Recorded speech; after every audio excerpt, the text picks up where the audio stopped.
Hello. This week, Britain has been saying goodbye to the Queen in so many ways, the very public and the very personal. Tomorrow at her state funeral, the whole world will.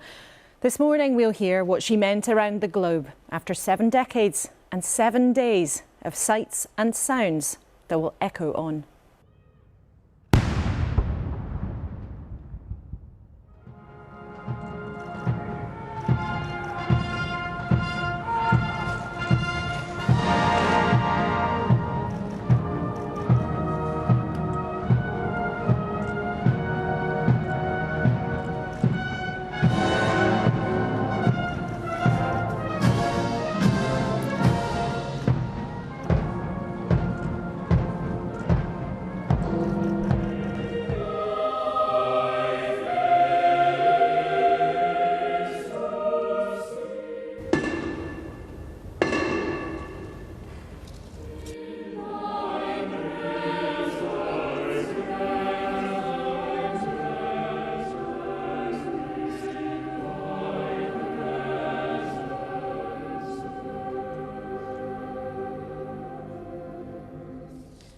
This morning we'll be joined by 2 Prime Ministers, New Zealand's Jacinda Ardern and by the Prime Minister of Bangladesh, Sheikh Hasina.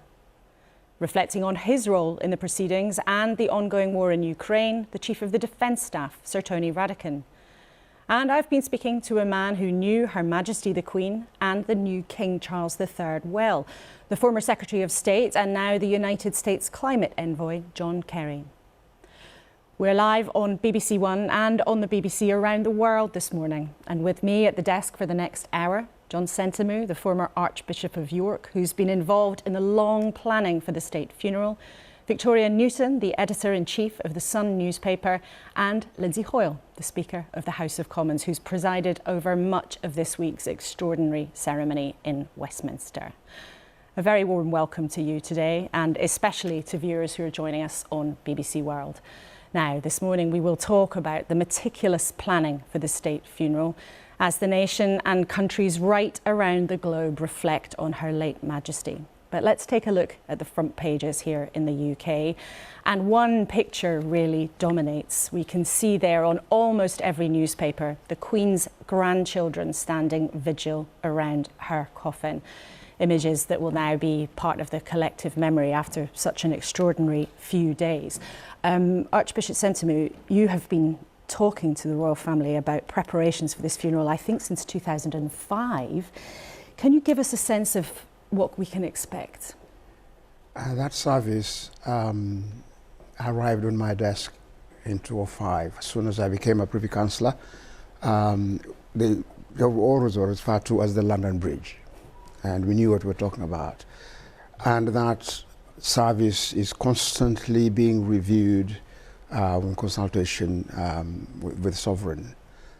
And I would expect a little tweaking here and there, but for what it has been in the last nearly 17 years will be the same. So what you're going to expect is the best of 1662 funeral service, the prayer book service. The words which actually were an inspiration to Shakespeare when he came to murder scenes and places like that. So you're going to hear this wonderful, English at its best. Also, you're going to hear angelic voices of the choir of the Abbey plus the Chapels Royal. You really hear voices that are singing to the glory of God. The Queen does not and did not want what you call long, boring services. Did she say that to you? Oh, yeah. So you're not going to find boredom, but you're going to be lifted really into glory as you hear the service being sung. So I'm expecting, because I'm going to be there, I'm expecting to hear what I have been reading over the last 17 years. So you've been preparing it for such a long time. I mean, nearly 20 years this has gone on. Yeah. I mean, it was there before, but whenever there are new archbishops, either Canterbury or York, you always get to look at it and have a revision of it. And it's just, I think the hearts and people's cockles will be warmed. At the same time, there will be a moment of saying, by the way, this is a funeral service, but it's glorious in its setting. Okay, so warmth and celebration as well as the sadness. I mean, Victoria, one of the things that I think quite a lot of members of the public have been pleased to see this week are these extraordinary images of Prince William and Prince Harry together. And we can look again at the images of the grandchildren holding vigil yesterday in Westminster Hall. What do you think has been really going on, and what do you think it means to people? Well, look, the whole nation was delighted to see William and Harry come together when they first went to see some flowers and well-wishers. And then this incredible picture last night of the two of them reuniting for their grandmother's sake. It's what they were both very conscious of. I know that both William and Harry wanted to put aside their differences and show that they could do her proud, and I think that's what they've done tremendously. Of course, the public are desperate to know, does this mean there's some kind of reconciliation in the long term? We would hope so, but obviously they've got a lot of private discussions to have before that can happen. And can you give us a flavour of any of that you're aware of or that you've been discussing? I think obviously it's the issue of the book that Prince Harry is writing is going to be at the forefront of these discussions. And the royal family are going to want to feel assured that that there's not going to be something too negative in there. So I think that's a real stumbling block at the moment, but hopefully they can move on from it. And as I say, they're both very keen that this doesn't overshadow what is really about the Queen. Now, Mr. Speaker, you've been absolutely at the centre of the last few extraordinary days. Parliament itself has been absolutely at the centre of it. What's it been like, and what's your role been? It's absolutely busy in the same way that we've been awaiting this moment that you think will never come. And when it does arrive, it's amazing how everybody comes together, Black Rod takes over, the whole of Parliament has functioned well. And I've never seen the House as united in its grief as what we've seen when the news came out. It's changed, the atmosphere completely changed. I mean, there's normally such clamour and argument and conflict, but we can see here, I mean, you in your ceremonial robes greeting the new King and Queen Consort there in Westminster Hall. Just what was that like for you? It's all been very moving. You've never time to think about things. You've just got to be there, get in position. The biggest worry is being in the right place at the right time and moving with everything. And we all are united in grief, but the grief of the family, what they're suffering, we saw it with the grandchildren last night. We can only imagine, you know, how terrible that news was for them. If it's bad for us, it's so much worse for the family. And when I saw the grandchildren alive last night, William and Harry turned up, and just to see how it brought the family together. You know, the fact that my own grandchildren are with me this weekend just shows, you know, what they were feeling watching them. And I've got to say, it's very moving, and all of us just are so respectful of the way, the dignity that's been shown by the royal family. But of course, as I say, behind that is real grief, and the real grief that's brought the country together in the same way. And we've seen the country trying to share in that with these thousands upon thousands of people coming to London to queue up for the chance of paying their own respects to the Queen. We can look at some of the live pictures there this morning. Still thousands and thousands and thousands of people coming to see, prepared to spend, you know, more than 20 hours in a queue. That's now the scene inside Westminster Hall, where people are still filing through for their own chance to have their own moment to pay their individual respects to Her Majesty. People lining up there to do that right now this morning. Now, you will have seen this week so many incredible images of what has been happening in London, not just those thousands of members of the public waiting patiently in line after line, but also members of the military, glimpses of them rehearsing, sometimes under the cover of darkness, part of the preparations for what is set to be such a huge state funeral and a momentous event tomorrow. There are more than 4,000 soldiers involved in putting on the display of respect that will be perhaps one of the biggest moments of the 21st century so far. And the man in charge of that aspect is Sir Tony Radakin, who's with us live here in the studio this morning, the Chief of the Defence Staff. Thank you so much for coming in. It's such a busy time. The Queen's funeral is a huge and solemn occasion for the armed forces. Can you give us a sense of the scale of this event? Well, good morning, Laura. It's enormous. It's larger than you said. It's actually over 10,000 people in terms of both our soldiers, sailors and aviators. There will be about 6,000 as part of the procession and lining the route, both in London and at Windsor. But it's an enormous support effort as well. And as you've heard, the planning has been going on for a very long time, and we have the plans and now we have to execute them, and there's lots of brilliant people that are enabling that, and it's a coming together as well. So the Army, the Royal Navy, the Air Force, but also our civil servants, and we're helping other people in London, the emergency services, some of the volunteers as well, so that this is a sombre occasion, but it's done with the utmost respect and also the affection that I think is out there, and we want to represent the nation. And a huge event and so much planning and preparation. But are you a little bit nervous about it going smoothly? There's always an element of apprehension, but we have brilliant people that help at every level. So some generals that have been planning this for a long time. We have warrant officers and non-commissioned officers that look at the precise execution, and that's at my level and then all the way down. There's a wonderful man called the Garrison Sergeant Major, Mr. Vernon Stokes, who has, on Friday, he sort of, and at the rehearsal, has asked the chiefs to up their game.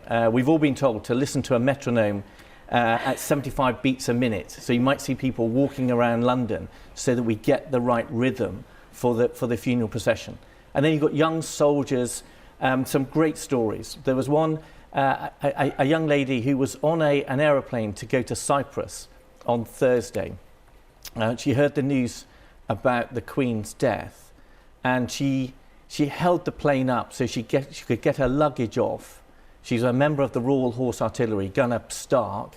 She got to London, and then she could take part in the gun salute that you showed at the beginning of the programme. So there's lots of very moving stories where people are doing their duty and showing their commitment to both Her Majesty the Queen and, importantly, His Majesty King Charles. And even one of the members of your many thousands of military staff making you practice marching at the right pace. Absolutely, absolutely. And we need it. And all of us, this is our last duty for Her Majesty the Queen, and it's our first prominent duty for His Majesty King Charles. And we're representing the nation. We're representing our mothers, our grandmothers, our fathers, our friends, and everybody's very, very aware of that. You say there, tomorrow's state funeral is the last duty for Her late Majesty the Queen. You also have been one of the people who gave your own vigil standing by her coffin, and we can see the image of you doing that now in Westminster Hall. What was going through your mind as you stood there? Well, it's a huge honour and privilege. It's the first time that the chiefs have done that, and I think there are a mixture of emotions. The hall, my view of the hall is this sense of respectfulness that the public coming through and paying their own private respects and our contribution to that. And at the heart of it is remembering that there is a grieving family. And so there's a solemnity and a precision about what you're doing. And there's a need to concentrate, to stay still for 20 minutes. But then it's also an act of reflection. And my personal piece was just reflecting on Her Majesty the Queen, several audiences that I'd been privileged to have with her. And there's also this sense of gratitude for what she provided to our nation, and trying to express that with the love and affection that you're seeing throughout the country. And one of the things that she provided to the nation was her decades of experience, and she was even a monarch who served. Now, to the military, how much did that experience that she had herself mean? And as the crown passes, or has passed, to King Charles, do you think you will miss her level of experience? So I think there's a personal and professional relationship with Her Majesty the Queen and the whole of the royal family. Her Majesty was the daughter of a naval officer. She married a naval officer. Her children were naval officers. Her grandchildren served in the British Army and the Royal Air Force. So and she served herself. But we also have this professional relationship with her as our Commander-in-Chief, and this extraordinary length of her reign and the perspective that enabled her to give people like me.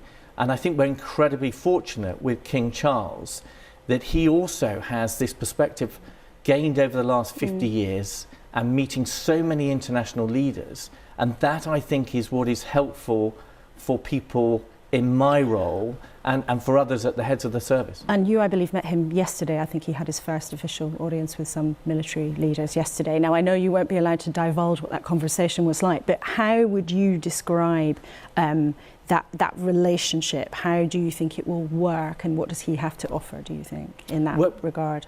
So King Charles met with all of the heads of the armed forces yesterday, and we're fortunate. He knows us all. We already have a relationship with him, and that was an opportunity for us to express our condolences, but also from my position to express the extraordinary richness of the condolences from chiefs of defence all across the world.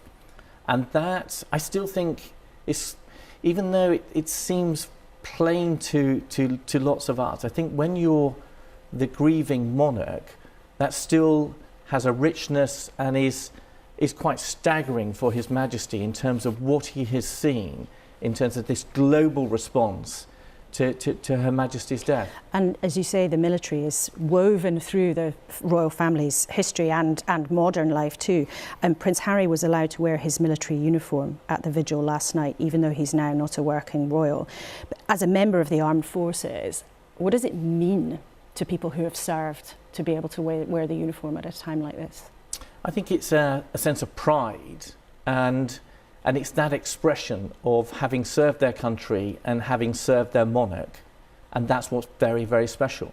And you saw that last night with the Queen's grandchildren, and I think you'll see that with the funeral tomorrow, that people will be as proud as punch to be a part of this funeral, but want to do it in such a precise and affectionate way to reflect their allegiance to His Majesty the King and their affection to this amazing Queen that we were fortunate to have. Now, as you've come to see us this morning and join us in the studio, which we're very grateful for, I must also ask you about what's going on in Ukraine briefly. Now, just to remind our audience, we can see in red there areas that the Russians had taken control of. But then look in the last recent days, that purple area, we can see the Ukraine's forces pushing back, taking back territory. What's really going on? Can you explain to us what's happened? I think in many ways we're seeing more of the same. We, at the very outset, we said that this was a strategic error by President Putin. And strategic errors lead to strategic consequences. And in this instance, it's strategic failure. Putin is failing on all of his military strategic objectives. He wanted to subjugate Ukraine. That's not going to happen. He wanted to take control of the capital. We saw that that was defeated earlier on. We saw that he wanted to weaken NATO. NATO is now much stronger, and we have Finland and Sweden joining. He wanted to break the international resolve. Well, actually, that's strengthened over this period, and he's under pressure. His problems are mounting. He's always had a problem in terms of crewing the equipment that he's got. He hasn't got sufficient manpower. His forces are thin on the ground. And we're also seeing a magnificent Ukrainian armed forces who've been courageous, they're fighting for their country, and they've embraced the international support that all of us are providing, and that's now having an effect on the ground. But it's more of the same. At a strategic level, this is a failure for Putin, and Ukraine is fighting to maintain their integrity and to gain more of their country back. And do you think this is a turning point that sets Ukraine on a path to a victory and Russia losing and Putin potentially losing his power? I think we've got to be very cautious. I think it's significant in terms of what's happening on the ground. It's really significant for Ukrainian morale. It's significant for the impact it has on Russian forces. But people need to be cautious. The likely result with all of this is that it's going to grind on for a long time. And that's why there's a wishfulness when people jump to conclusions that either President Putin is weak and his power base might be undermined, or that Ukraine has gained some ground, and it's been a magnificent action in the northeast, but it doesn't automatically lead on to easy victories elsewhere. You're seeing that in the south with the fight over Kherson. Do these losses perhaps though make it more likely that Vladimir Putin might do something almost unthinkable, that he might turn to using tactical nuclear weapons? I think we've got to be very balanced about talk of escalation. We monitor it very carefully. We don't see anything at this stage that alarms us. And we have to understand that should Putin escalate, that creates problems for him as well. So I would offer caution and avoid jumping to conclusions, or that something rash is going to happen. So we must take great care then with that, you suggest. When it comes just on a final note, we are seeing in the city of Izium, one of the cities the Ukrainians have taken back, what looks like terrible evidence of war crimes. Can you tell us what you know about what's happened there, and is this evidence of war crimes in your view? So the formal declaration of war crimes needs to come about from a more thorough investigation. But it's a pattern of behaviour. This was an illegal invasion of Ukraine at the outset. It's illegal to attack civilians. The dam that was attacked a few days ago in Korea, in the hometown of Zelensky, of where President Zelensky comes from, that's an illegal act. The attacks on the electricity generation, those are illegal acts. What we saw in Bucha are illegal acts. So this is a pattern of behaviour, and the international community needs to hold Russia and President Putin to account. Okay, so Tony Radican, we must leave it there. Thank you so much for coming in, and we wish you all best for tomorrow's enormous events. Thank you so much. Thank you very much. Now, the military has been practicing to be ready for what will be that truly momentous occasion, the state funeral tomorrow. And there are plenty of people to impress. Leaders from right around the world, some 500 dignitaries have flown in from every corner of the globe. And of course, many of them from the Commonwealth, the organisation that the Queen believed in, led and promoted. One diplomat told me, everyone wants to come to Her Majesty's funeral because she is one of the family. There is a sense of belonging. Well, one of them is New Zealand's Prime Minister, Jacinda Ardern, who met the new King yesterday, and she's here with us in the studio this morning. Welcome to you. Thank you very much for coming in. Good morning. What is it like being part of such this massive event?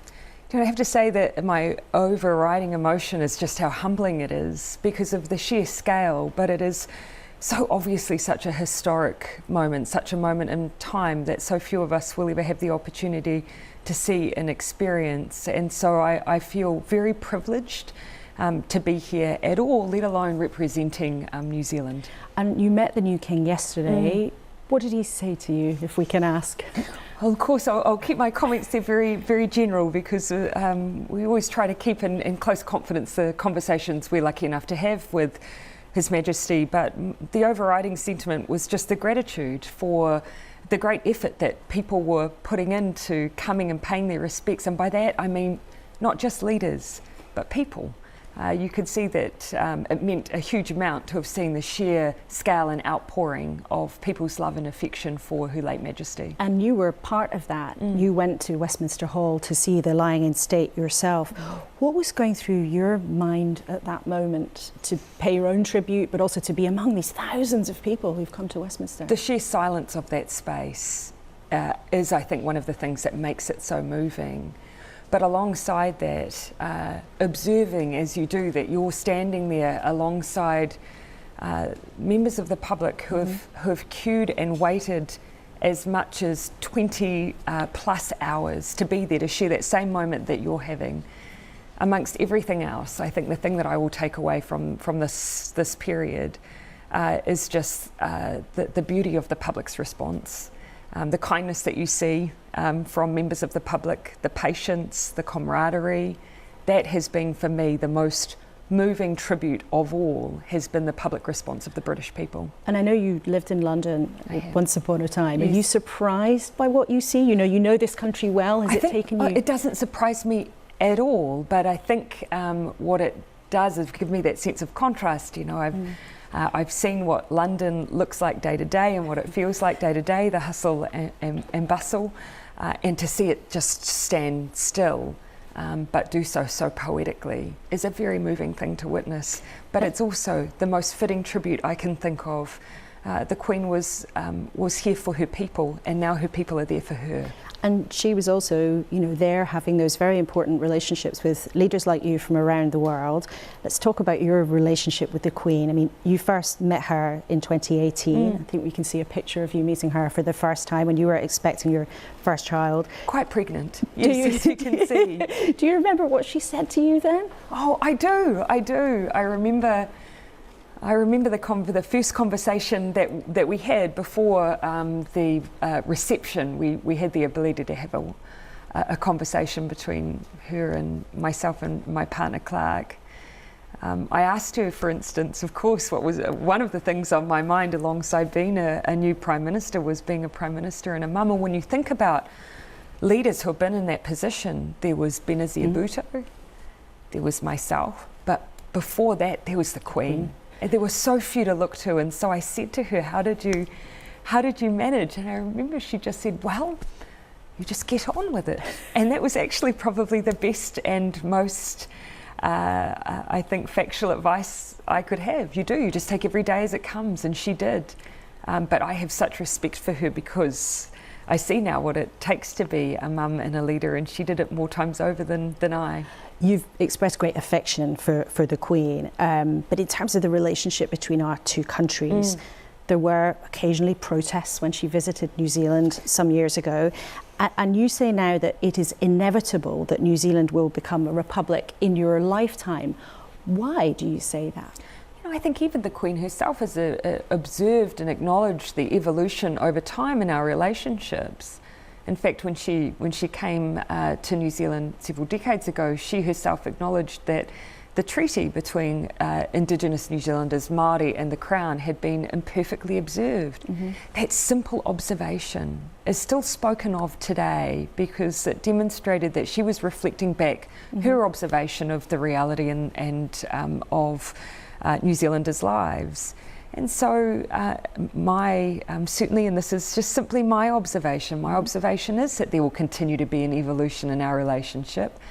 I don't believe it will be quick or soon, but over the course of my lifetime. But how then and when? Because it's one thing to say, or you feel that that's the sense of direction, but how and when? And this is one of, I think, for New Zealand, a major consideration, of course, is because we have complex arrangements. The Treaty of Waitangi, a very important founding document for Aotearoa New Zealand, signed between Māori and the Crown. This is why it's not a process I have any intent of instigating, but if and when it does occur, it will take time and it will need to be very carefully worked through. Do you understand, though, why some countries are quite intent on breaking or certainly loosening their ties more quickly than that? That's quite a strong sentiment in some parts of the Commonwealth. I of course, am simply an observer of that, and that will be for each leader in each country to determine their own trajectory. But my observation of the relationship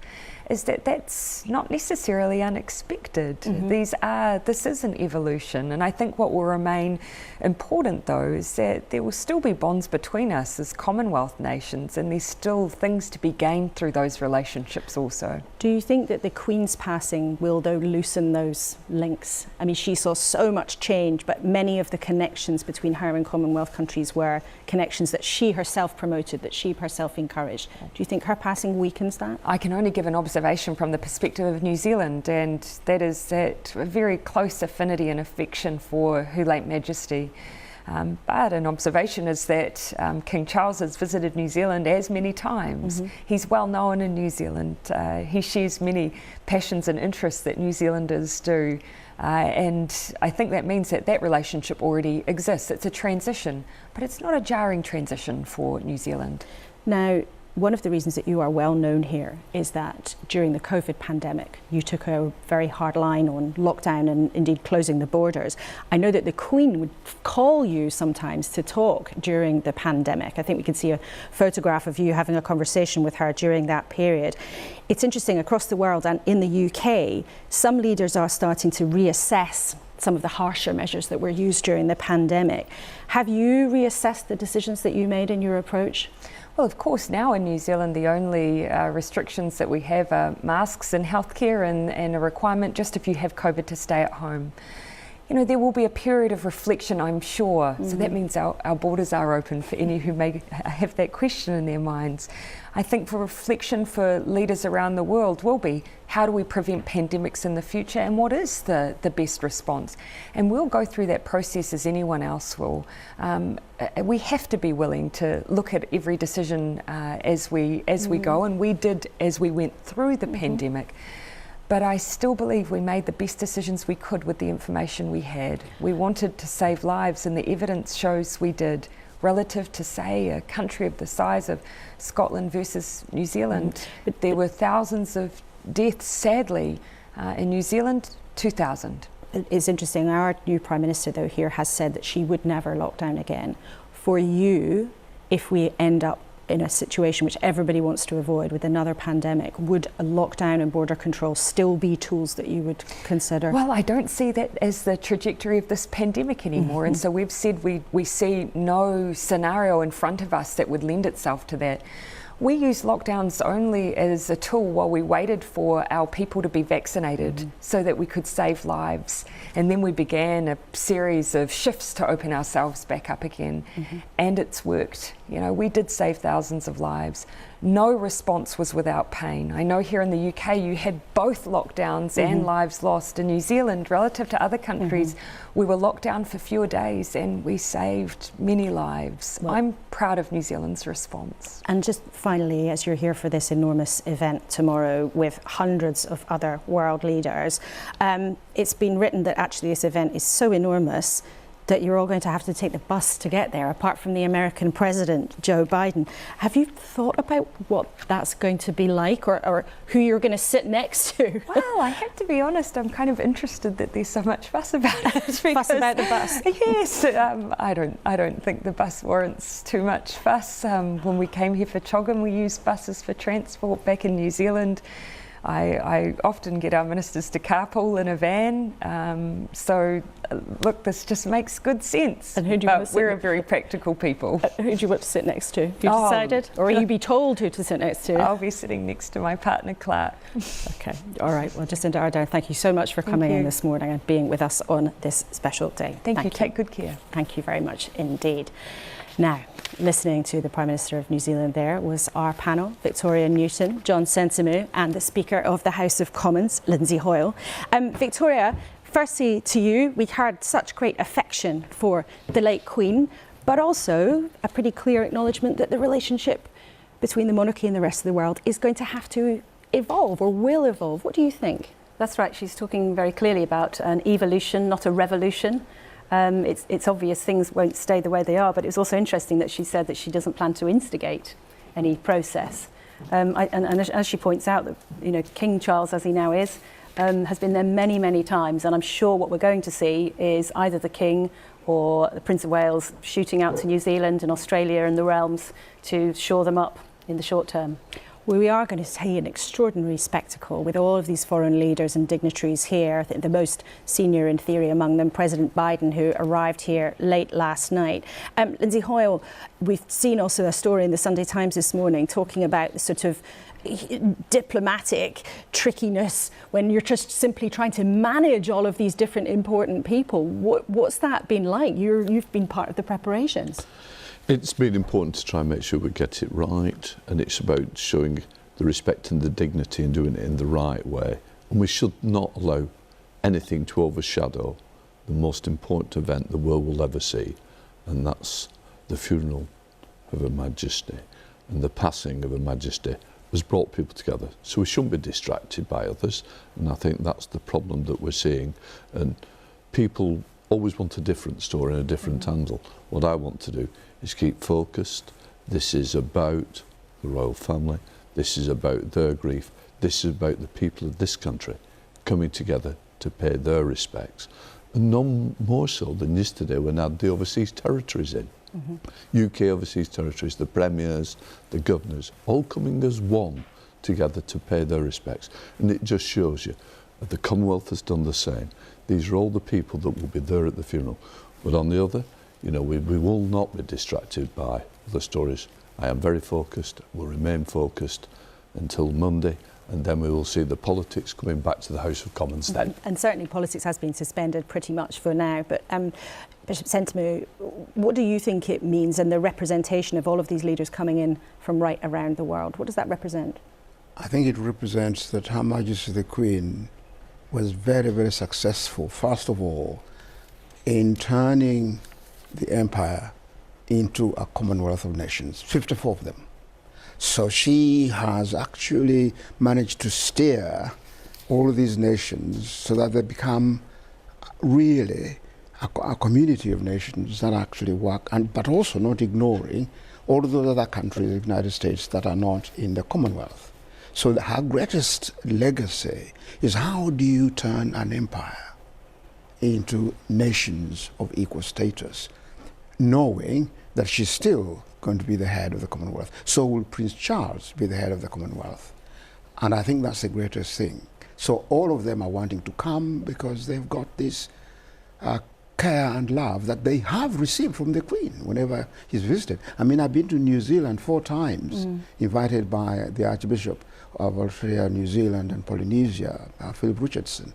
And what I've seen there, particularly in New Zealand itself, the Maori and all the troubles they had, the way, again, he has managed to say, we have got different histories, but what unites us together, there is only one human race. And because of that, one human race means that we can begin to talk to one another and be with one another. Now, I have no doubt in my mind that Prince Charles III will do the same.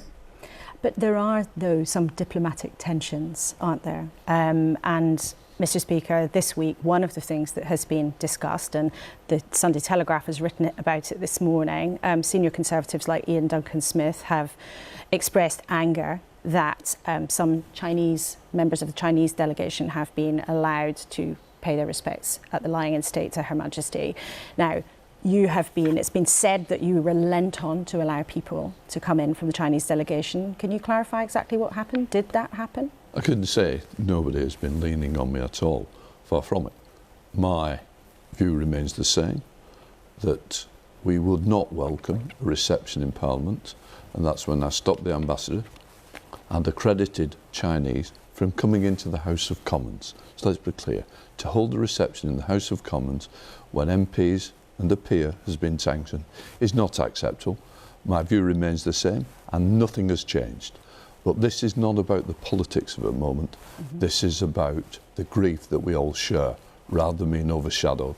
But as I say, I'll repeat again, the sanction against those accredited officials remains in place and will remain so. There is a very easy answer. Lift the sanction, we can also then look to see whether we should have reception in Parliament. But this is not going to happen at the moment. OK, that's very clear. Thank you for that clarification. Now, Victoria, by remarkable coincidence, you were with King Charles on his last day as Prince of Wales at his house, Dumfries House in Scotland. We can see a picture of you meeting him there.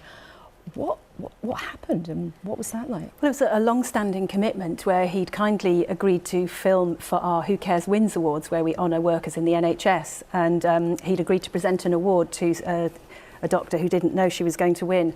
And it was really interesting because I met him a few times now, and he was clearly massively under strain. He wasn't his usual self. Normally he'd be booming around with jokes and fun, and he was definitely stressed. But you know, incredibly polite. And what a mark of the man that he didn't cancel any of the arrangements that day. He was working from first thing in the morning, convening meetings. He was doing filming for us, another bit of filming, and he hosted a dinner in the evening.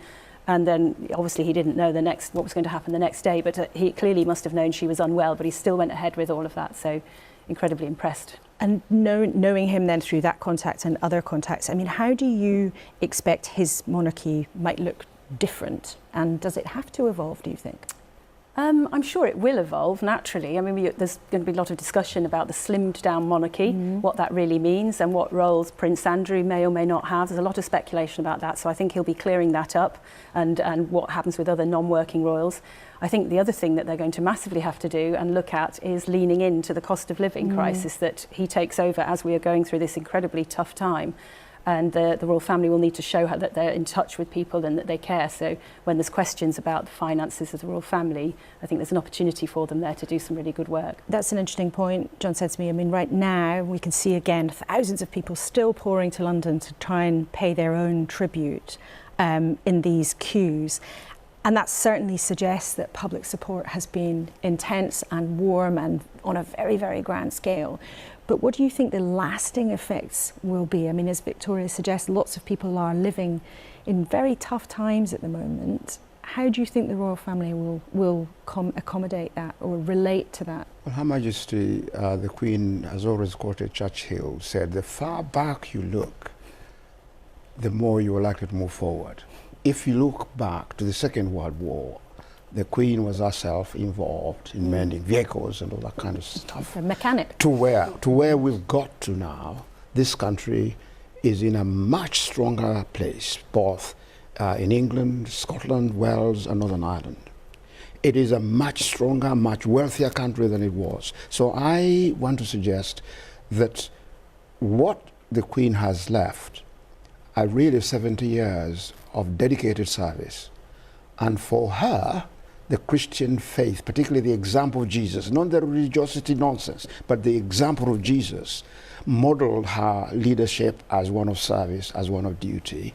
We now need to learn from her, as our four nations, that we could do the same. I should look towards my neighbor and try to help and try to support. And not only look at the government to do X thing, again, the words of Kennedy, don't ask what the nation can do for you. Ask what you can do for the nation. This is the question at the moment we've got all to face. What should I do to help people who are in this kind of living crisis? But also sometimes we can overstate things. And the good thing about Her Majesty the Queen, she always understated. Okay. Even when great difficulties arose. Okay, thank you all very much for now. Well, there are in this morning's papers some signs of other news returning. There's talk of tax cuts and what the government is going to do about people's energy bills, and a story, interestingly, about Liz Truss's Chief of Staff being involved in an FBI inquiry. Next week, we will be back to the normal thrash of news, and we'll be at the Labour Party conference and interviewing Keir Starmer, the party's leader. But this morning, of course, we are concentrating on Her late Majesty, whose reign spanned decades of such change. Change, she once said, had become the constant. And one of the Commonwealth countries that's seen turbulence and transformation is Bangladesh. Prime Minister Sheikh Hasina's father, Sheikh Mujibur Rahman, was the founder of independent Bangladesh, but it retained its ties to the UK, with the Queen visiting on several occasions.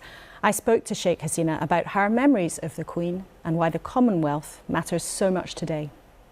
Well, you see, Queen, Her Majesty the Queen, yes, she is Queen of United Kingdom, no doubt about it, but she was the leader of Commonwealth also. So as a member of Commonwealth country, she has great value to us. And not only that, she, well, about 70 years she ran the monarch, and I feel in this world she was not only a queen but a very affectionate motherly personality. Whenever I met her, I felt that. What are your personal memories of her then? 1961, when she visited Pakistan, that means East Pakistan, I had the opportunity to see her because we were very young. So in my father's office, we went there because we knew that she was passing through that road. So we, all of us, whole family, we are waiting on the window with a binocular so that we can see her more. When I became Prime Minister, so I met her every program. I attended about 7 Commonwealth Summit. So every time I had this opportunity to talk to her, meeting her, and also during Olympic game, she invited me, so I came here. That time, very good opportunity. It was for a long time we could discuss. So you met her many times over the decades as a child in your father's office, then as Prime Minister, and then at many Commonwealth summits. So she was part of your life for many decades. Yeah, and she has wonderful memory, you know that. Even in Commonwealth Summit, even she didn't see me. She used to inquire, where is Hasina? I don't see her. And how important is the Commonwealth to you and to Bangladesh? No, of course, when we are together, there are many opportunities there. So it is good and important that, yes, we have one place where we can exchange our views, we can adapt some ideas, or we can deliver some good job for the country or the people. So that's why I feel it is good. Now, at present, you see, one country cannot go alone. It is an interdependent world. So under these circumstances, Commonwealth means a lot for the member countries. Each country, if we can work together, then we can support our downtrodden people, because there are many countries. There is a developed country, there are developing country, and there is a poor country, small island countries. And your country and the UK have a special relationship. There are many Bangladeshi citizens who come to the UK and made their life here. But the late Queen's High Commissioner to your country called on your government to commit to a free and fair process for next year's elections. Will you commit to that? Look, in my country, we had military ruler for a long time, directly or indirectly, overtly or covertly. 1975, when my father was assassinated, he was the president of the country, and you know that my entire family, my mother, my 3 brothers, 2 sister-in-laws, and other family members, including 18 members, been killed. But since then, for 21 years, time and again, there were coup d'etat in our country. Several times, around 20 times, there was the attempt of coup, and so every time there are bloodshed. And there was no democracy, no democratic right. So I struggle for establishing democracy in my country. But there are both the United Nations and the Queen's Commissioner, the Queen's High Commissioner, did call on your government to commit to a free and fair process. And the United Nations have spoken about allegations of disappearances. Many people can place allegation, but how far it is true, you have to judge. Before that, no one should make any comment. So because in our country, I told you that military ruler rule the country. Mm-hmm. They form parties. They never go to the people and ask for vote for them. They use the army, use administration, use everything just to remain in power. Only during Awami League time, you can see free, fair election. And I've heard very clearly that you have committed to those elections being free and fair and course. Being in your constitution it is today. My struggle. It is my struggle to establish democratic system, free, fair election. And will you crack down on groups who've been accused of disappearances? The United Nations have raised concern about things that are going on. Okay, how many people disappear in your country or other country, you can judge. All these issues, I think, first you have to take all the information, you collect it, then they can accuse. Final question. Tomorrow's funeral is obviously an enormous global event. What do you think will be in your head as you go to the funeral tomorrow? What will be on your mind? Well, of course, we love Queen, and she was so affectionate. Not only that, I am lucky that she always remember my name also. I have come here to pay my respect to her. Prime Minister, thank you very much. Thank you very much. Thank you very much indeed. Well, the Bangladeshi Prime Minister, on her being here to pay her respects tomorrow. Lindsay Hoyle, what will be on your mind tomorrow at the state funeral? Making sure I get my role right. And what is your role? Just on getting the right outfit on, getting down, being there for receiving when the royal family come in, but then it'll be leading the royal family out and then ensuring that the coffin leaves and everything goes perfectly well. And I think that's the most dramatic moment, is when we see the coffin being pulled by the Royal Navy. I've been watching the practice, this gun carriage that carried Churchill. This will be an amazing thing that people will then, this is the final stage for me, and this is the final stage that everybody will remember. And those sights, but also the sounds of that ceremony will be so beautiful.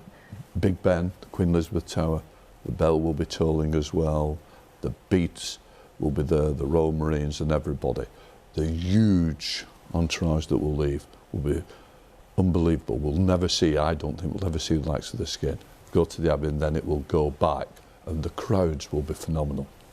But as far as I'm concerned, my role in reality ends the moment Their Majesty leaves the hall to head to the Abbey. So all I've got to do is get in my seat at Westminster Abbey afterwards. And we think you'll be right there at the centre of it all, but we think probably billions of people will be watching around the world. Yes. Victoria, what will be on your mind? And well, I'll obviously be in the Sun's office working with our superb print and digital staff, and the most important thing for us that day is to sum up accurately the mood of the nation. How are the nation feeling, and reflect that on our front page and on our website. How do you think that will be? How will you?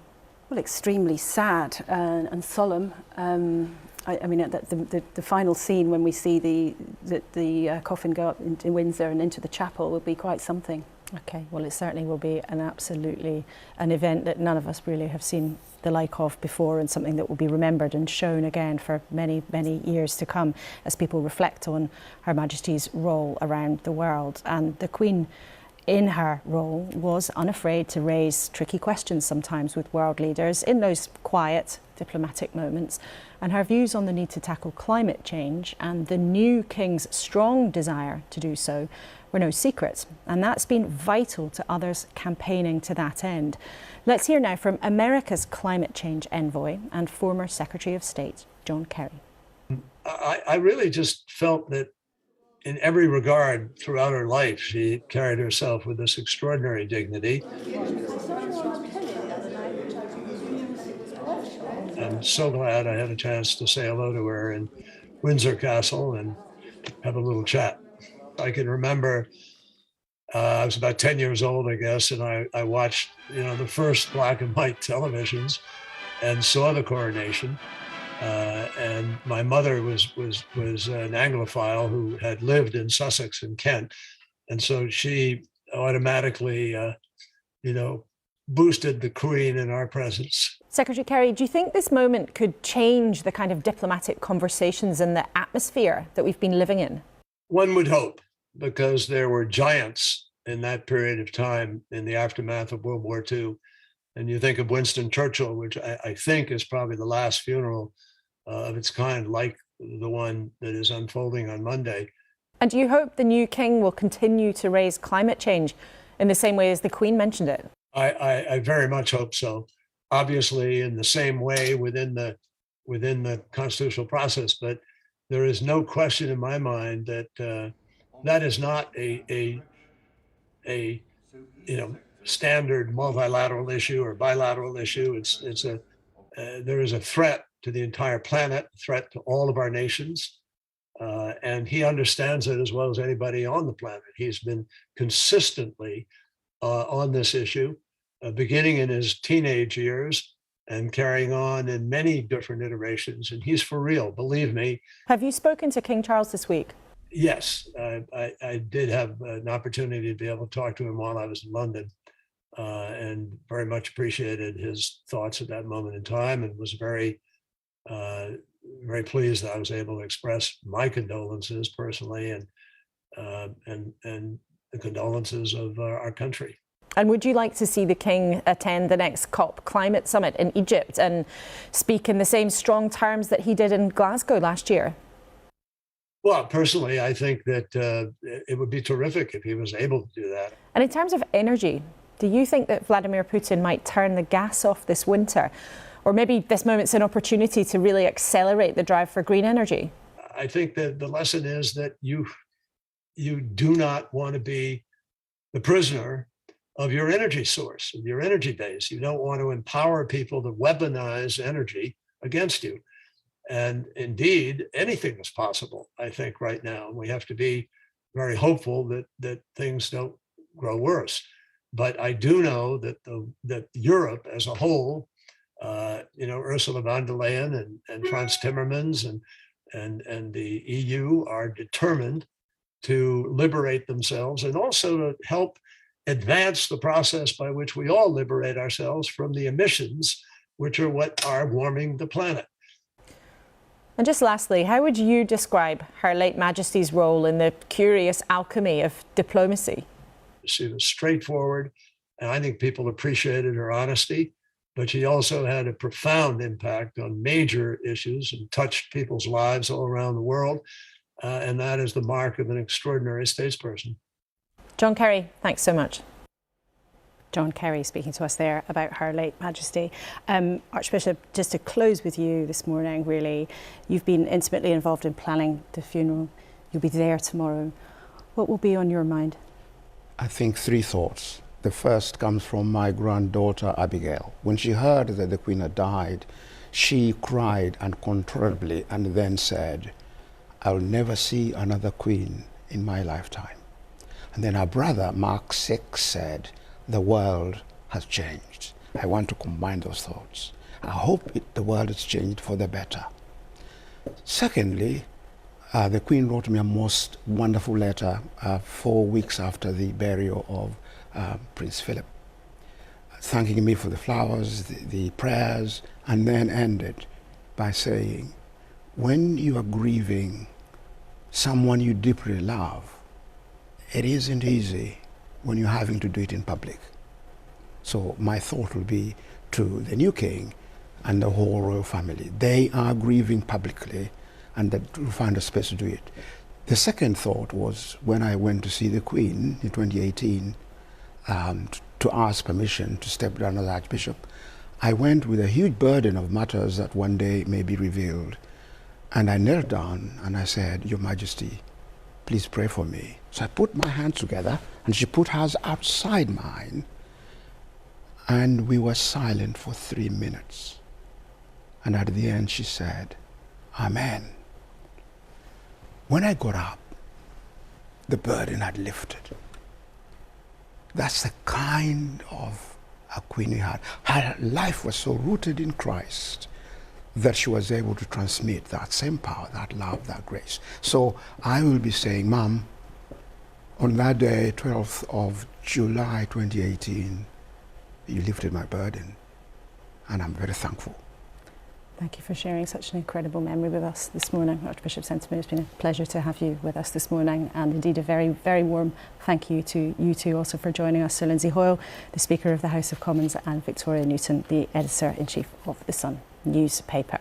And of course a huge thank you to you for being with me this morning, whether you've been watching here at home in the UK or around the world. As always, you can catch up with anything you missed this morning on the iPlayer, and of course you can follow the BBC's coverage of the state funeral tomorrow. Now usually we would close our conversation on Sunday mornings by trying to make sense of what we've heard over the hour, but today we wanted to leave you with something else, with this. Queen Elizabeth II, Her late Majesty, in her own words. Goodbye.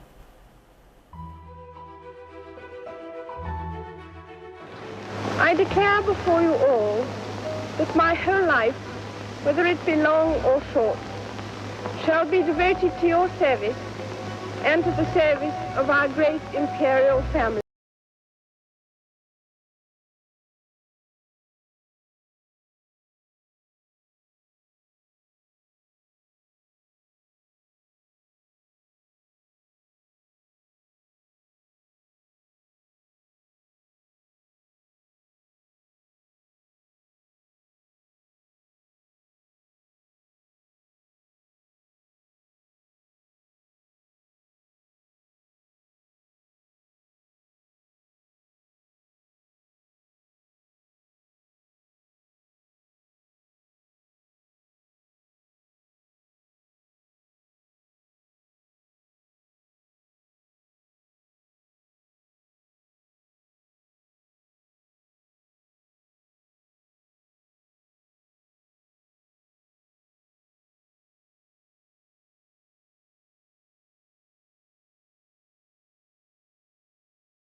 We will be with our families again.